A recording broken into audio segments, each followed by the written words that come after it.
जीवन में जब भी हमारे समक्ष संकट आता है तो हमारे पास दो मार्ग होते हैं। पहला मार्ग भयभीत हो जाना, दूसरा मार्ग साहस के साथ उसका सामना करना। दोनों का मंतव्य एक ही है, लक्ष्य एक ही है, आत्म सुरक्षा, जीवन रक्षा। किंतु भय को दुर्बल माना जाता है और साहस को आपका बल माना जाता है। कारण यह है कि भय ये केवल एक प्रतिक्रिया है, वही साहस ये एक निश्चय, एक प्रतिबद्धता है। और साहस के साथ यदि संकट का सामना आप करोगे तो हो सकता है उस संकट का सदा सदा के लिए आप दमन कर दो। क्योंकि संकट जब आता है सर्वप्रथम हमारा द्वंद्व होता है यहां मन। उस संकट का सामना हम यहां करते हैं। यदि इस हृदय को, इस मन को साहसी आप बना दो तो इसमें कभी भय नहीं आएगा और उस संकट का सामना करना सरल होगा, विजय प्राप्त करना सरल होगा। इसलिए निश्चित रूप से साहस अधिक श्रेष्ठ है।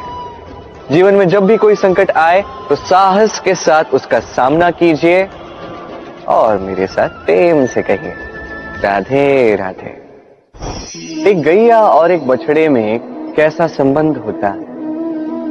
एक गैया अपने बछड़े को पुकार लगाती है और बछड़ा सहस्त्र गैयाओं में से अपनी माता का स्वर पहचान लेता है और अपनी माता से आके लिपट जाता है। अब कुछ ऐसा ही संबंध है आपके कर्मों का और आपके कर्म फल का भी। आप जो कर्म करेंगे, आपके कर्म फल को पुकार लगाएंगे और आपका कर्म फल कहीं ना कहीं से आपको ढूंढते ढूंढते आके आपसे लिपट जाएगा।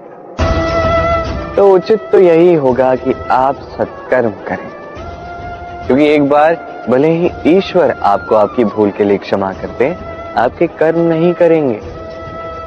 तो यदि आप दुष्कर्म करने वाले हैं तो आप समझ जाइए।